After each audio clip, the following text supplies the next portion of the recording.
किस व्यक्ति ने पूरी पृथ्वी का चक्कर लगाया था? तो दोस्तों उनका नाम है मैगलन। तो ऑप्शन 20 का राइट आंसर हो जाएगा दोस्तों। ये एक्चुअली में एक नाविक थे स्पेन के, है ना। तो ये हुआ क्या था एक्चुअली में कि जब कोलंबस के बाद सब लोग मसाला द्वीप को ढूंढने के लिए प्रयासरत थे, तो उसी समय क्या हुआ कि एक पुर्तगाली नाविक स्पेन के राजा से कहता है कि मुझे मसाला द्वीप पे जाने की अनुमति दीजिए, आपके तरफ से जो भी होगा, और उसमें मतलब मेरे को कुछ हिस्सा दे दीजिएगा, कुछ परसेंटेज दे दीजिएगा। तो यही सब सिनेरियो था। उससे उन लोग जो स्पेन के राजा थे उन्होंने उनको आगे दे दी और फिर वो लोग निकल पड़े। तो कुछ नाविक थे जिसमें आगे चल के मतलब मसाला द्वीप के ढूंढने के क्रम में उस जो पुर्तगाली नाविक था उसकी मृत्यु हो जाती है, और उसके बाद जो वहाँ के एक स्पेनिश नाविक रहते हैं जिनका नाम है मैगलन, तो उनके नेतृत्व में फिर आगे बढ़ते हैं ये लोग, मसाला द्वीप पे पहुँचते हैं, मसाला वहाँ से लेते हैं, और फिर मतलब इनके मन में एक विचार आता है कि हम लोग क्यों ना अब पीछे जाने के बजाय आगे से फिर से जाया जाए। तो मसाला द्वीप एक्चुअली में अपना इंडीज हुआ करता था, इंडीज वाला एरिया, और ये स्पेन के थे तो यूरोप से होते हुए आए इधर की तरफ। अब ये एक्चुअली आपका यूरोप हो गया और यहाँ पे इंडीज़ है। तो यहाँ से ये होते हुए, और आपको पता ही है कि इंडीज़ को होते हुए फिर यहाँ से ऐसे चलते हुए ये लोग फिर इधर से रिटर्न होकर इधर अमेरिका को क्रॉस करते हुए फिर यूरोप आ गए। तो ये पूरा चक्कर इन्होंने लगाया था, जिनका नाम है मैगलन। ये एक नाविक थे स्पेन के। Hello guys, welcome to IQ Plus Academy. आज की इस वीडियो में हम लोग मॉडल प्रैक्टिस सेट 14 को डिस्कस करेंगे दोस्तों, और साथ ही साथ इसके रिलेटेड जो भी टॉपिक बनेगा उसको भी हम लोग डीपली एनालिसिस करते हुए चलेंगे। तो आज का अपना पहला क्वेश्चन है, भारतीय संविधान के अनुसार राज्यसभा का कार्यकाल कितने वर्षों का होता है? तो दोस्तों आप ऑप्शन देख पा रहे होंगे, 2 वर्षों का, 5 वर्षों का, 6 वर्षों का, समाप्त होने का विषय नहीं है। तो एक्चुअली हम लोग को पता है भारतीय संविधान का आर्टिकल 83 का 1 क्या कहता है, इसके अकॉर्डिंग क्या होता है कि राज्यसभा का विघटन नहीं किया जा सकता है ना, नहीं होगा एक्चुअली। तो होता क्या है, तो ये होता क्या है एक्चुअली कि जो उसके सदस्य होते हैं ना, जो मेंबर होते हैं ना राज्यसभा के, उनका जो कार्यकाल है वो 2 वर्षों पे, मतलब 1/3 की बात करूं मैं, मेंबर जो टोटल होते हैं ना उसका 1/3 मेंबर, मतलब 1/3 भाग क्या होता है, 2 वर्षों पे उनका कार्यकाल जो होता है वो समाप्त हो जाता है। फिर से सदस्यों का निर्वाचन होता है 1/3 का, है ना, 2 वर्षों पे। तो ये एक सिनेरियो है जो होता है एक्चुअली। तो इसमें विघटन तो नहीं होता है, ये तो आपको आर्टिकल 83 के 1 से पता चल चुका है ना। तो 2 वर्षों पे इनका क्या होता है, निर्वाचन होता है ना, याद रखिएगा। चलिए अगले प्रश्न पे आते हैं दोस्तों। चोल साम्राज्य के संस्थापक का नाम बताइए जिसने तंजौर पर कब्जा करा और जिसके बाद आदित्य राजा बना। तो दोस्तों वो कौन सा था? तो आपको पता ही है, विजयलाल ने 1850 में तंजौर पर अधिकार करा था और चोल राज की वहीं पर स्थापना करी थी इन्होंने तंजौर में। और उसके बाद उनका ही पुत्र आदित्य चोल प्रथम शासक बने थे, है ना, याद रखिएगा, आदित्य चोल शासक बने थे। तो ये विजयलाल हो गया, है ना दोस्तों, याद रखिएगा। तो इसका राइट आंसर ऑप्शन डी हो जाएगा। अगला प्रश्न है, सीमा सुरक्षा बल की स्थापना कब करी गई थी? तो दोस्तों आपको पता ही है कि 1965 में पाकिस्तान से एक युद्ध हुआ था, पाकिस्तान से एक युद्ध हुआ था ना 1965 में। तो उसी क्रम में मतलब ये तो वो कहीं ना कहीं मतलब एक कमी वहाँ पे देखने को मिली। तो उसी वजह से BSF की स्थापना करी गई 1 दिसंबर 1965 को। 1 दिसंबर 1965 को क्या किया गया, BSF की स्थापना की गई दोस्तों ना, बॉर्डर सिक्योरिटी फोर्स, BSF। आपको पता ही है BSF का, है ना, कैसे इसमें हम लोग रिक्रूटमेंट होती है और क्या क्या प्रोसेस है जो भी है ना। तो बहुत ही अच्छा क्वेश्चन है दोस्तों। चलिए अगले प्रश्न पे आते हैं दोस्तों। तो इसका राइट आंसर हो जाएगा ऑप्शन ए। चलिए, यदि राष्ट्रपति और उपराष्ट्रपति का पद खाली हो तो भारत के राष्ट्रपति के पद पर कौन होता है? तो दोस्तों मैं आपको बता दूं कि अगर भारत के राष्ट्रपति और उपराष्ट्रपति दोनों एक साथ अगर ऑप्शंस होते हैं तो वहाँ पे उस सिनेरियो में क्या होगा, तो आर्टिकल 70 में यह मतलब मेंशन है कि राष्ट्रपति और उपराष्ट्रपति का जो कार्य होगा वो कौन करेंगे, सुप्रीम कोर्ट के जो हो गए मुख्य न्यायाधीश, तो वही इसको क्या करेंगे, पूरा करेंगे, है ना, वो राष्ट्रपति के तौर पे काम करेंगे। और अगर वो भी ना हो तो वहाँ पे उच्च न्यायालय का क्या होता है, जो भी उपलब्ध वरिष्ठतम न्यायाधीश होंगे वही राष्ट्रपति का काम करेंगे, है ना, याद रखिएगा। और इनको जो सैलरी मिलेगी ना वो राष्ट्रपति के तौर पे ही मिलेगी, ये भी याद रखिएगा। हालांकि मैं आपको ये भी बता दूं कि अगर उपराष्ट्रपति राष्ट्रपति बन जाते हैं, मतलब इनकेस राष्ट्रपति ऑप्शंस हो जाते हैं, उनकी मृत्यु हो जाती है अचानक से, तो उपराष्ट्रपति राष्ट्रपति बन जाते हैं, तो उपराष्ट्रपति का काम फिर से वो नहीं करेंगे, वो केवल राष्ट्रपति का काम करेंगे और उनको सैलरी भी राष्ट्रपति का ही मिलेगा, उपराष्ट्रपति का नहीं मिलेगा, याद रखिएगा दोस्तों बात, है ना। चलिए अगले प्रश्न पे आते हैं दोस्तों। तो इसका जो राइट आंसर हो जाएगा भारत का मुख्य न्यायाधीश हो जाएगा दोस्तों, याद रखिएगा भारत के मुख्य न्यायाधीश। चलिए, किसी सदन में अध्यक्षता करने वाले अधिकारी उस सदन का सदस्य नहीं होते हैं। तो किस सदन के अध्यक्षता करने वाले अधिकारी उस सदन के ही सदस्य नहीं होते हैं दोस्तों? तो यह है राज्यसभा के अधिकार, राज्यसभा के जो अध्यक्ष होते हैं ना दोस्तों, राज्यसभा के अध्यक्ष कौन होते हैं दोस्तों?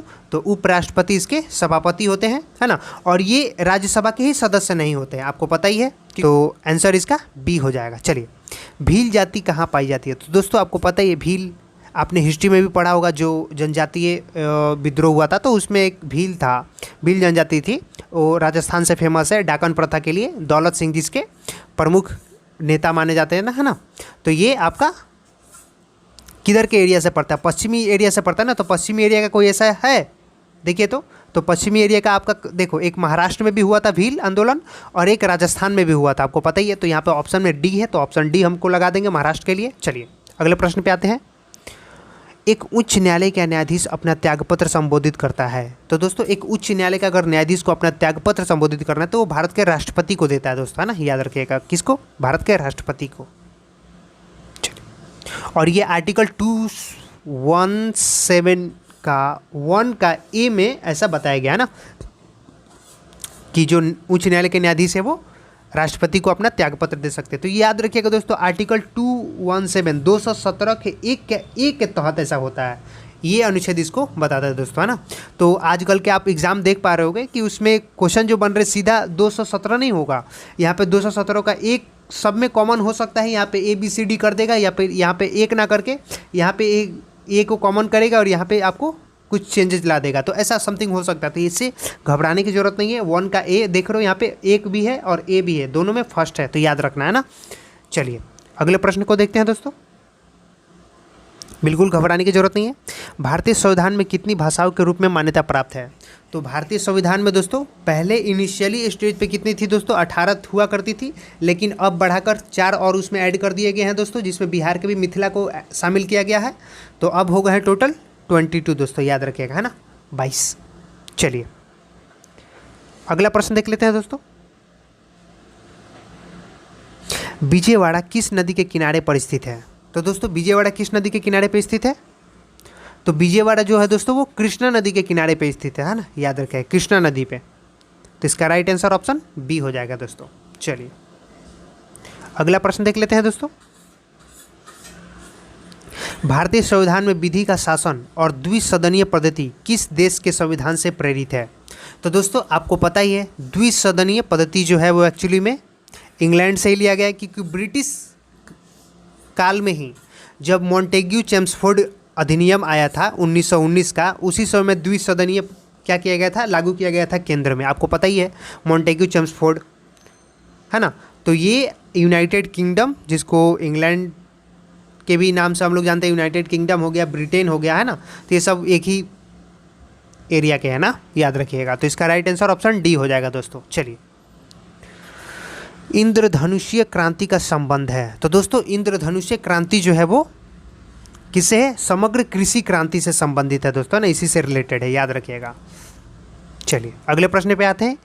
1 टन इस्पात बनाने में कितने किलोग्राम मैग्नीज की आवश्यकता होती है? तो दोस्तों 1 टन इस्पात बनाने में लगभग कितने मैग्नीज की आवश्यकता होती है? तो 10 kg टोटल मैग्नीज की आवश्यकता पड़ती है दोस्तों, 10 kg मैग्नीज से 1 टन इस्पात बन सकता है, याद रखिएगा। चलिए इसको यूज़ करके अंडमान निकोबार द्वीप समूह में सबसे ऊंची चोटी का नाम बताइए। तो अंडमान निकोबार द्वीप की अगर बात कर ली जाए तो अंडमान निकोबार द्वीप की समूह में अगर सबसे ऊंची पर्वत चोटी है तो वो है सैंडल पीक। आपको पता ही है क्या है? सैंडल पीक है। अगर उसकी लंबाई की मैं बात कर लूँ तो ये 738 मीटर हो जाता है दोस्तों। कितना? 738 मीटर, याद रखिएगा, 738 मीटर। और ये उत्तरी अंडमान में स्थित है दोस्तों, है ना, नॉर्थन अंडमान, अंडमान के ऊपर वाले हिस्से में स्थित है ना। एक ऊपर वाले हिस्से और नीचे वाले हिस्से, लेकिन ये ऊपर वाले हिस्से में स्थित है ना। और वहाँ पे ही एक्टिव वोल्केनो भी है, जिसका नाम आप हमें कमेंट में बताएंगे। चलिए अगला प्रश्न देखते हैं दोस्तों।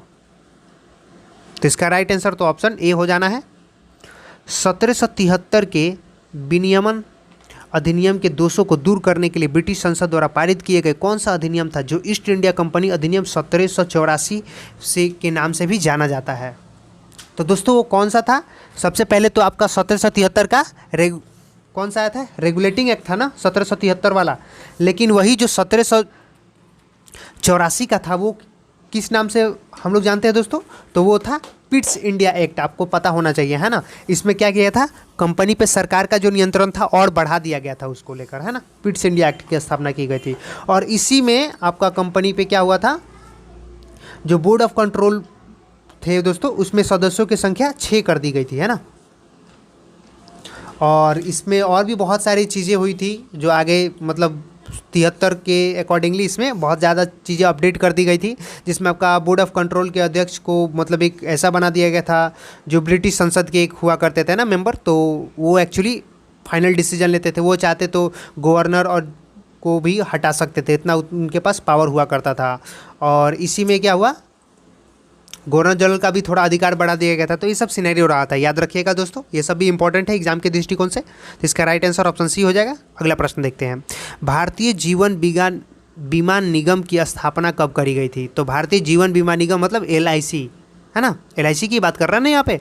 तो LIC की स्थापना कब हुई थी दोस्तों, तो संसद के एक अधिनियम था, उसी के तहत 1956 के तहत 5 करोड़ की एक भारत सरकार की पूंजी के साथ क्या किया गया, LIC की स्थापना कर दी गई थी। कितने, 5 करोड़ की पूंजी के साथ, है ना, भारत सरकार की पूंजी थी है ना 5 करोड़ की, तो उसी के साथ LIC की स्थापना करी गई थी। टोटल 245 भारतीय और विदेशी दोनों को मिलाकर कंपनी को क्या किया, अपने अधिकार में ले लिया सरकार ने 1956 में। और फिर क्या हुआ कि 1956 में ही 1956 के एक अधिनियम के तहत क्या किया गया, संसद के एक अधिनियम के तहत क्या किया गया, 5 करोड़ की भारतीय पूंजी के साथ LIC की स्थापना कर दी गई थी। तो आपको पता हो जाना चाहिए, इसका राइट आंसर ऑप्शन ए हो जाएगा। चलिए, मार्को पोलो किस देश का निवासी था। तो बहुत ही इजी क्वेश्चन है। मार्को पोलो चीन पहुंचने वाला पहला यूरोपियन था, ये भी याद रखिएगा, चीन पहुंचने वाला पहला यूरोपियन था, है ना। चीन पहुंचने वाला पहला यूरोपियन मार्को पोलो था और ये इटली का निवासी था, याद रखिएगा, कहाँ के, इटली का निवासी था। तो इसका राइट आंसर ऑप्शन डी हो जाएगा। अगला प्रश्न, ब्लैक फॉरेस्ट एक बड़ी वनाच्छादित पर्वत श्रृंखला है जो डैश में पाई जाती है। तो दोस्तों ब्लैक फॉरेस्ट जो है वो जर्मनी में पाई जाती है, आपको पता ही है। चलिए, तो इसका राइट आंसर ऑप्शन बी हो जाएगा दोस्तों। अगला प्रश्न देखते हैं, पाइथागोरस थे। तो दोस्तों आपने पढ़ा ही होगा 9th-10th में पाइथागोरस प्रमेय, पाइथागोरस थ्योरम, है ना। पाइथागोरस थ्योरम आप हमें कमेंट में बताइएगा पाइथागोरस थ्योरम क्या क्या था, है ना। चलिए, और ये एक्चुअली क्या थे, ये एक यूनानी थे दोस्तों, ये गणितज्ञ भी थे, क्योंकि पाइथागोरस पर में हम लोगों ने पढ़ा है, और एक दार्शनिक भी हुआ करते थे दोस्तों, है ना। ये यूनान से हुआ करते थे, यूनान से बिलोंग करते हैं दोस्तों। तो इसका राइट आंसर ऑप्शन सी हो जाएगा। चलिए अगले प्रश्न पे आते हैं दोस्तों, अमरोहा के युद्ध में दिल्ली सल्तनत को किसके ऊपर विजय प्राप्त हुई थी। तो अमरोहा का युद्ध 1305 में हुआ था। तो 1305 में दिल्ली सल्तनत में कौन था दोस्तों, तो उस समय थे अलाउद्दीन खिलजी, आपको पता ही है अलाउद्दीन खिलजी। तो उनके ही शासनकाल में मलिक नायक ने अमरोहा के युद्ध में मंगोली सेना को परास्त कर दिया था और अली बेग और जो तारताक थे उनको बंदी बना लिया गया था, है ना। तो ये उस समय की बात है 1305 की, जब अलाउद्दीन खिलजी की सल्तनत थी उस समय। तो ये मंगोली सेना को क्या किया था, परास्त किया था। तो इसका राइट आंसर ऑप्शन सी हो जाएगा दोस्तों। अगला प्रश्न क्या कह रहा है, निम्न में से किस व्यक्ति ने पूरी पृथ्वी का चक्कर लगाया था। तो दोस्तों वो थे मैगेलन, है ना, आपको पता ही है मैगेलन हुआ करते थे, जिन्होंने, जो स्पेन के एक नाविक थे, इन्होंने पृथ्वी का पूरा एक चक्कर लगाया था दोस्तों, पृथ्वी का एक पूरा चक्कर लगा दिया था, है ना। यूरोप से कटिंग करते हुए ये पूरे ऐसे ऐसे करते हुए पूरा एक चक्कर लगा दिया इन्होंने। तो ये रहा, इन्होंने पूरे पैसिफिक ओशियन को पार करा था।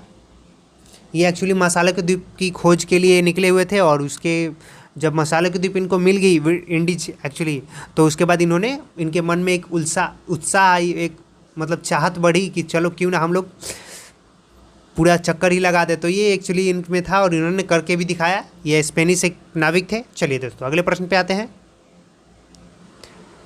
भारतीय संविधान के किस भाग में चुनाव पर अनुच्छेद हैं।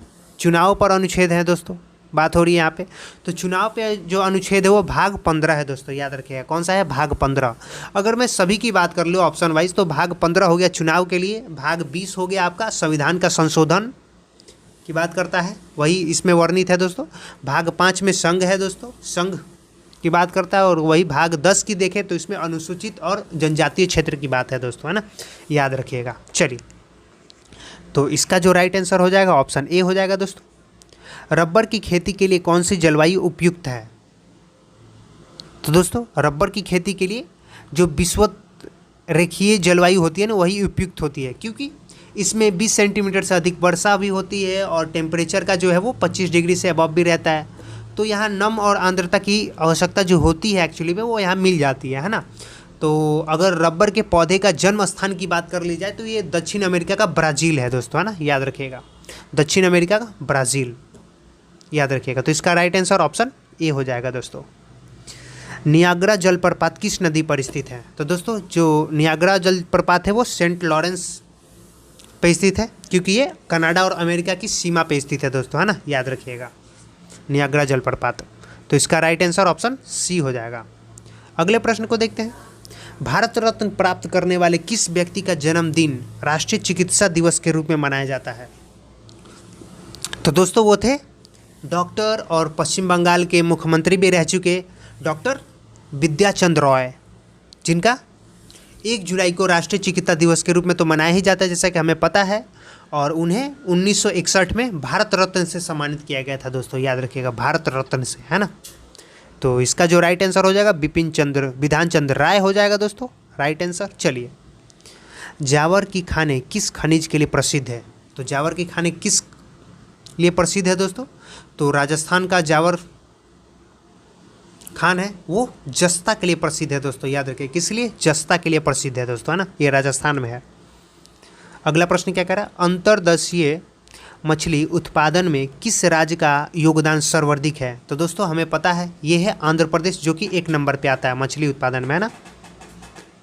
चलिए, NH8 राजमार्ग नंबर 8 निम्न में से किस किस नगरों को जोड़ता है? तो NH8 है जो दोस्तों वो दिल्ली से मुंबई तक जाता है ना, दिल्ली से मुंबई तक जाता है। तो ये अगर बीच की बात करूँ तो दिल्ली से होते हुए जयपुर, अजमेर, उदयपुर, अहमदाबाद, बड़ौदा होते हुए मुंबई को जाता है दोस्तों। तो इसका राइट आंसर क्या हो जाएगा? ऑप्शन सी हो जाएगा। अगला प्रश्न देखते हैं दोस्तों। बम्बई और थाने के मध्य पहली रेलगाड़ी किस सन में चलाई गई थी? तो दोस्तों आपको पता ही है वो समय था डलहौजी का, 1853 का वो समय था दोस्तों, जब पहली बार भारत में बम्बई और थाने के बीच एक रेलगाड़ी चलाई गई थी। बम्बई अगर मैं बात करूँ एक्चुअली तो दोस्तों वो था बड़ी बंदर, जो अब छत्रपति शिवाजी टर्मिनल के नाम से जाना जाता है ना, वहाँ से थाने तक की चलाई गई थी। अगर वो डेट की बात करूँ तो 16 अप्रैल 1853 का देश था, है ना, 16 अप्रैल 1853 का डेट था दोस्तों, याद रखिएगा ये भी, क्योंकि एग्जाम में पूछ लिए जाते हैं एक्चुअली, है ना। चलिए, और उसका जो इंजन था दोस्तों आपको पता है उस समय स्टीम इंजन ही हुआ करते थे, तो उस इंजन का नाम था फॉकलैंड, ये भी याद रखिएगा, क्या था दोस्तों? फॉकलैंड, है ना।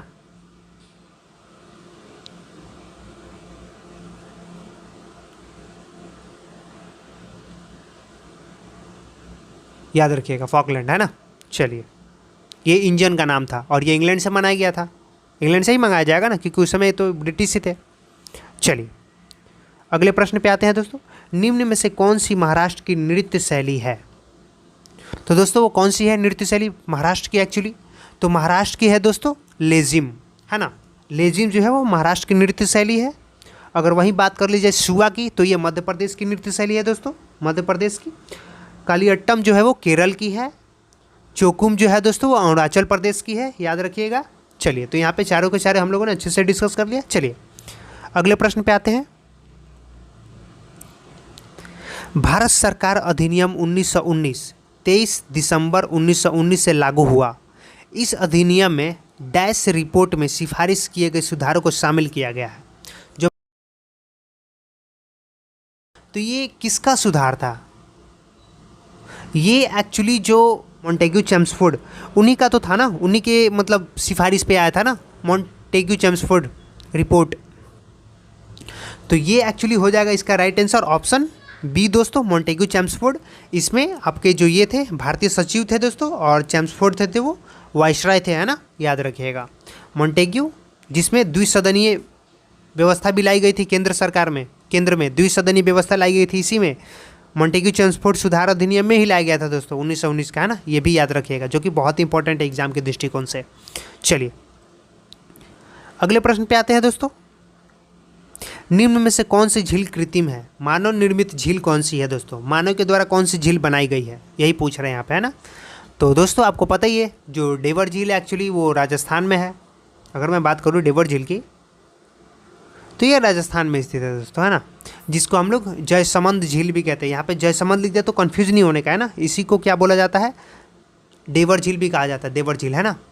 अगर वही डल झील की बात करें तो ये जम्मू कश्मीर में स्थित है दोस्तों, डल झील। चिल्का लेक आपको पता ही है, ये भी कहाँ है दोस्तों? तो ये उड़ीसा में स्थित है। एक लंगून झील है, लैंगून झील है ना। चिल्का लेक खारी पानी की झील है, खड़े पानी की झील है ना ये चिल्का लेक। नैकुचिया ताल जो है दोस्तों वो कहाँ है? उत्तराखंड में स्थित है, आपको पता होना चाहिए, है ना। लेकिन अगर यहाँ बात हो रही है कि कौन सा कृत्रिम झील है, मानव द्वारा निर्मित झील है दोस्तों, तो ये है डेवर झील, है ना, जयसमंद झील। याद रखिएगा दोस्तों, कौन सा? जयसमंद झील। तो इसका राइट आंसर ऑप्शन सी हो जाएगा दोस्तों। चलिए, निम्न में से कौन सी नदी सिंधु की सबसे लंबी सहायक नदी है? दोस्तों वो है चिनाब नदी। चिनाब सिंधु की सबसे लंबी सहायक नदी है दोस्तों, जो हिमाचल प्रदेश में क्या कहलाती है? चंद्रभागा कहलाती है ना। हिमाचल प्रदेश में इसको चंद्रभागा के नाम से जाना जाता है दोस्तों। और यह नदी जो है लाहौल में बड़ा लाचा दर्रा के दोनों ओर से निकलती है। एक तरफ से इसको चंद्रा बोला जाता है और दूसरी तरफ से भागा बोला जाता है ना, इसी नदी को।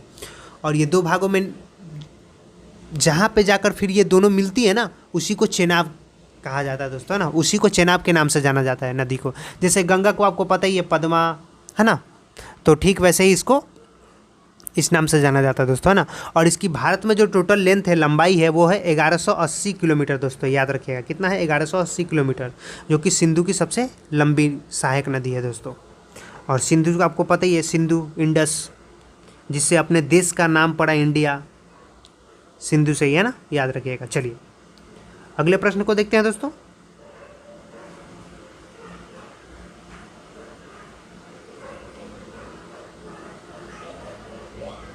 चलिए, निम्न में से कौन सा पर्वत सबसे पुराना पर्वत है? तो दोस्तों आपको यहाँ पे मुझे बताने की ज़रूरत ही नहीं पड़ेगी, क्योंकि अरावली पर्वत जो है वो सबसे प्राचीन पर्वतों में से एक है दोस्तों, पर्वत श्रृंखला में से। तो इसका राइट आंसर ऑप्शन ए हो जाएगा, सबसे प्राचीन है ही इसमें से।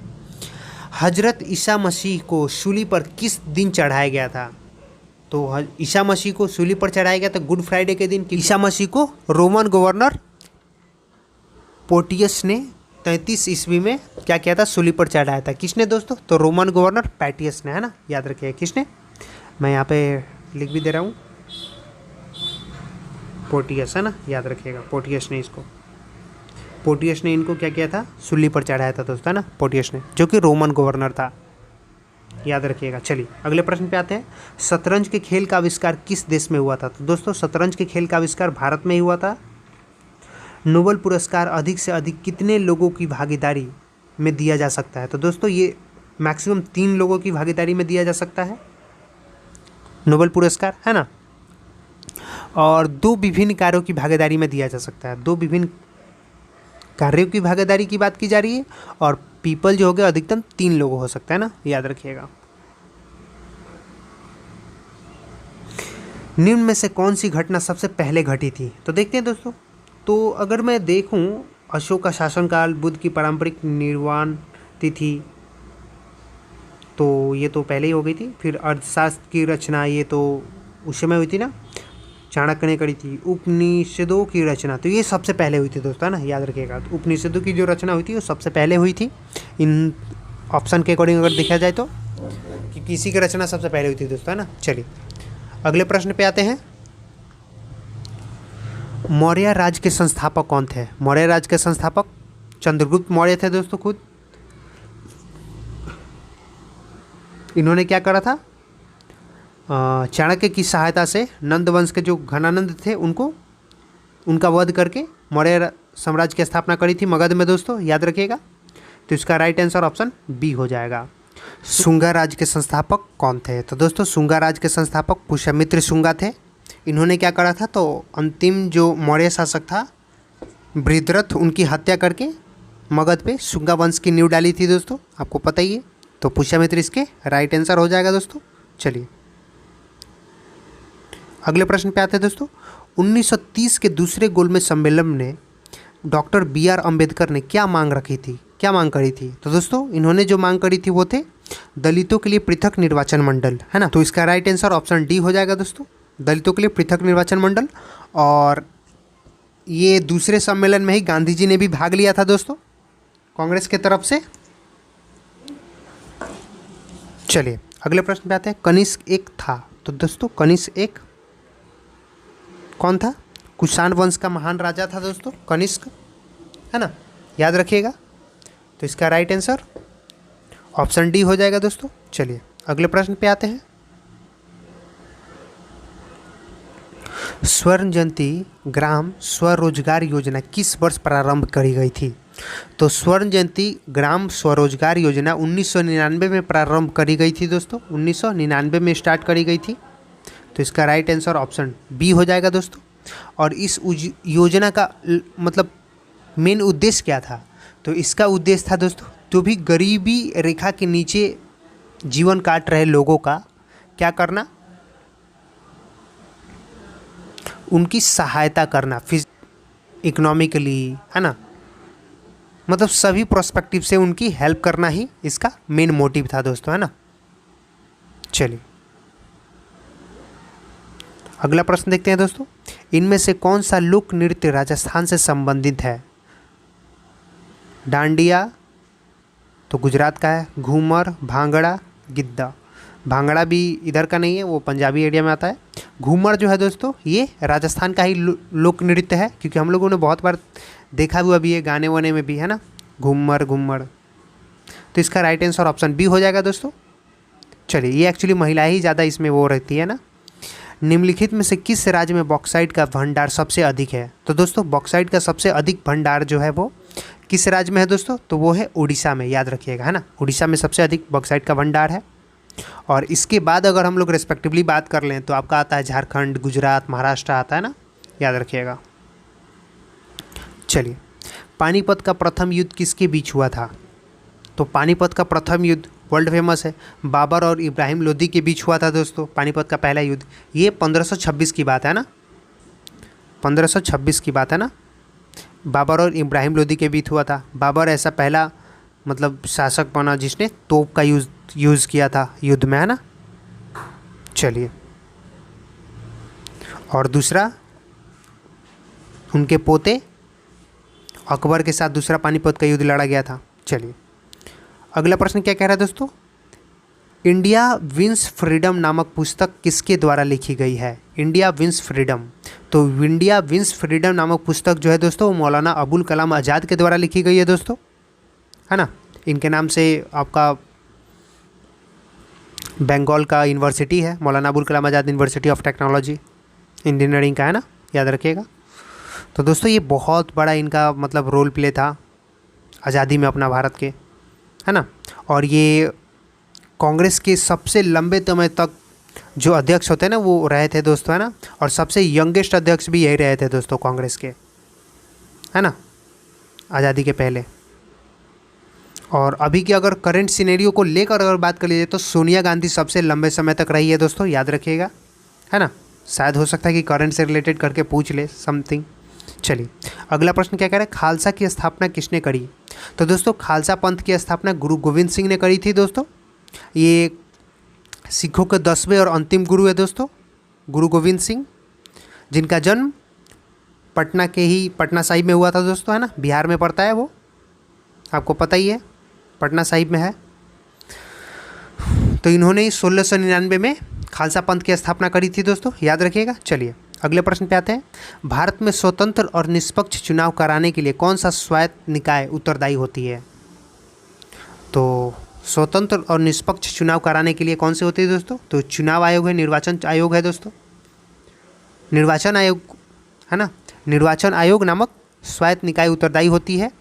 अगर निर्वाचन आयोग की बात कर लीजिए कि उनको एक शक्ति है, उनके पास उनकी अगर शक्तियों की बात कर ली जाए, निर्वाचन आयोग की शक्तियों की बात कर ली जाए तो ये आर्टिकल 324 324 आर्टिकल 324 इनको शक्तियों की बात करता है कि इनके पास क्या क्या शक्तियाँ है ना निर्वाचन आयोग के पास, क्योंकि इसको सबसे बड़ा चीज़ क्या करना है, चुनाव करवाना है पूरा कंट्री में। चलिए अगले प्रश्न को देखते हैं दोस्तों। डॉक्टर MS स्वामीनाथन से जुड़े हुए हैं दोस्तों, लगातार हम लोग प्रैक्टिस सेट करते हुए आए और वहाँ पे कहीं ना कहीं आपका ये वाला नाम हाईलाइट में अब तक पता चल गया होगा अगर आप रेगुलर देख रहे होगे तो इसका जो राइट आंसर हो जाएगा दोस्तों वो हो जाएगा आपका ऑप्शन डी। एम.एस. स्वामीनाथन क्या थे दोस्तों? तो एक कृषि, क्योंकि ये हरित क्रांति के जनक माने जाते हैं भारत में दोस्तों, याद रखिएगा, क्या हरित क्रांति के जनक माने जाते हैं, कृषि से संबंधित क्षेत्र से ही ये संबंध रखते हैं। चलिए, उस्ताद बिस्मिल्लाह खां एक भारतीय संगीतकार थे जिन्होंने डैश को लोकप्रिय बनाया। तो दोस्तों इनके बारे में कौन नहीं जानता? उस्ताद बिस्मिल्लाह खां एक शहनाई बजाने वाले बहुत ही मतलब महान पुरुष है दोस्तों। तो इसका राइट आंसर ऑप्शन ये हो जाएगा। इन्होंने शहनाई को पूरे देश में क्या किया, पूरे दुनिया में इन्होंने शहनाई को फेमस कर दिया दोस्तों, इनके ही वजह से। चलिए, अपना नाम बनाया इसमें। सीमेंस किसकी इकाई है? सीमेंस जो एक्चुअली जो विद्युत चालकत्व है उसकी होता है दोस्तों, ऐसा यूनिट होता है सीमेंस विद्युत चालकत्व की। तो इसका राइट आंसर क्या हो जाएगा दोस्तों? ऑप्शन 20 का राइट आंसर हो जाएगा। चलिए, कौन सी मिश्र धातु में बिस्मथ, सीसा और टीन होता है? तो दोस्तों किस मिश्र धातु में होता है बिस्मथ, सीसा और टीन? तो ये होता है किस में दोस्तों? रोज मेटल में, है ना, याद रखिए, किस में? रोज मेटल में। रोज मेटल में क्या होता है? बिस्मथ की अगर बात कर ली जाए तो ये 50% के अप्रॉक्स होता है। सीसा की बात कर ली जाए तो ये 25% के अप्रॉक्स होता है, और टीन की अगर बात कर ली जाए तो ये भी 25% के अप्रॉक्स होता है दोस्तों ना। टोटल मिला के आपका इन तीनों चीज़ों का मिश्रण होता है रोज मेटल। चलिए, अगले प्रश्न पे आते हैं दोस्तों। तत्व X के परमाणु की बाहर की कक्षा में 4 इलेक्ट्रॉन है। X एक परमाणु है, इसके बाहरी कक्षा में 4 इलेक्ट्रॉन है। फिर इस तत्व का हाइड्रोजन के साथ संयोग बनाने पर क्या सूत्र होगा? बाहरी कक्षा में है एक्चुअली, मतलब वो हाइड्रोजन के साथ पेयर कर रहे हैं ना, यही इसका मतलब हुआ। चलिए, तो ये इसके बाहरी इसमें है और ये इसका एक होता ही है, तो क्या हो जाएगा? ये हो जाएगा एक्चुअली क्या हो जाएगा दोस्तों?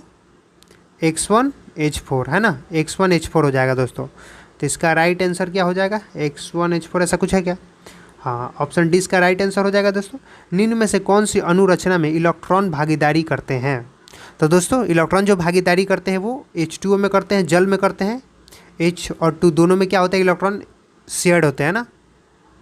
चलिए, अगला प्रश्न क्या कह रहा है? पानी का अनुभार क्या होता है? तो पानी का अनुभार क्या होता है दोस्तों? हम सबसे पहले पानी का फॉर्मूला लिखेंगे, 1 × 2 + 16 × कितना हो जाएगा दोस्तों? 1। अब देखते हैं, 2 और 16 कितना हुआ? 18 हो गया ना। तो यहाँ पे 18 हो जाएगा दोस्तों, 18 AMU, है ना, याद रखिएगा, क्योंकि आपको सीधा सीधा दिख रहा है। तो इसका राइट आंसर ऑप्शन बी हो जाएगा।